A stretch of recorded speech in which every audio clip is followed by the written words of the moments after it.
আমারও 8 ঘন্টা, তারও 8 ঘন্টা, এটা কি তার উপর অবিচার নয়? আমরা যদি 8 ঘন্টার জায়গায় তাদের জন্য 5 ঘন্টা করি, আমরা গেলে ইনশাল্লাহ তাদের কর্মঘণ্টা কমিয়ে দেবো।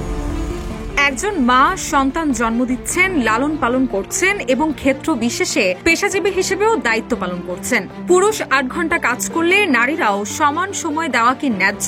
আমরা ক্ষমতায় এলে তাদের কর্মঘণ্টা কমিয়ে 5 ঘন্টা করব, যাতে মা হিসেবে তারা সন্তানের প্রতি যথাযথ দায়িত্ব পালন করতে পারেন। যুক্তরাষ্ট্রের নিউ ইয়র্কে বাংলাদেশি আমেরিকানদের আয়োজিত গণসংবর্ধনা অনুষ্ঠানে এমন ঘোষণা দিয়েছেন জামায়াতে ইসলামের আমির ডাক্তার শফিকুর রহমান। একই সঙ্গে মানবতা বিরোধী অপরাধের বিচারও অব্যাহত রাখার নিশ্চয়তা দিয়েছেন তিনি।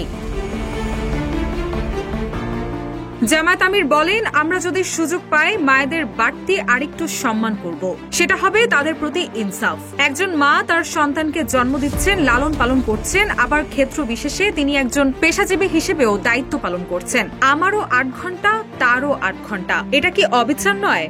বান্ডেল থাকলে প্রতি সেনমানিতে টাকা বাঁচবে। বিকাশ সেনমানি বান্ডেল কিনে জিতুন প্রতি লেনদেনে।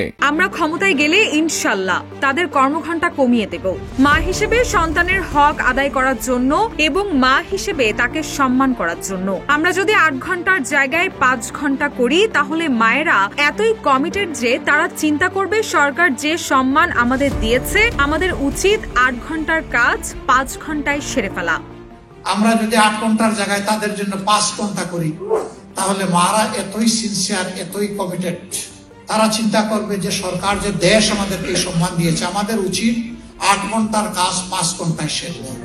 মানবতা বিরোধী অপরাধের বিচারের বিষয়ে তিনি বলেন, যারা মানুষ হত্যা করেছে তাদের অবশ্যই বিচার হবে। আমরা চাই ন্যায় বিচার নিশ্চিত হোক, কোনো নিরপরাধ মানুষ শাস্তি পাবেন না। যদি আল্লাহ জাতির এই আমানত আমাদের হাতে দেন, আমরা ইনশাল্লাহ তা করব। প্রবাসী বাংলাদেশিদের প্রতি ডাক্তার শফিকুর রহমান আহ্বান জানিয়ে বলেন, শুধু রেমিটেন্স নয়, দেশের উন্নয়নে প্রবাসী মেধাবীদেরও ফিরিয়ে আনা হবে। তিনি বলেন, আমাদের তরুণরা বিভিন্ন দেশে গৌরবোজ্জ্বল ভূমিকা পালন করছে, দেশের উন্নয়নে তারা গুরুত্বপূর্ণ অবদান রাখছে। আমরা তাদের অন্তত একটি অংশ বাংলাদেশে চাই। প্রবাসীদের ভোটাধিকারের প্রসঙ্গে তিনি বলেন, যারা যেতে পারবেন না এখান থেকে দোয়া করবেন, কিন্তু ভোট মিস করবেন না। প্রবাসীদের ভোট দেশের উন্নয়নে শক্তি হিসেবে কাজে লাগবে। রুশা সুর, নিউজ ডেস্ক, ইত্তেফাক।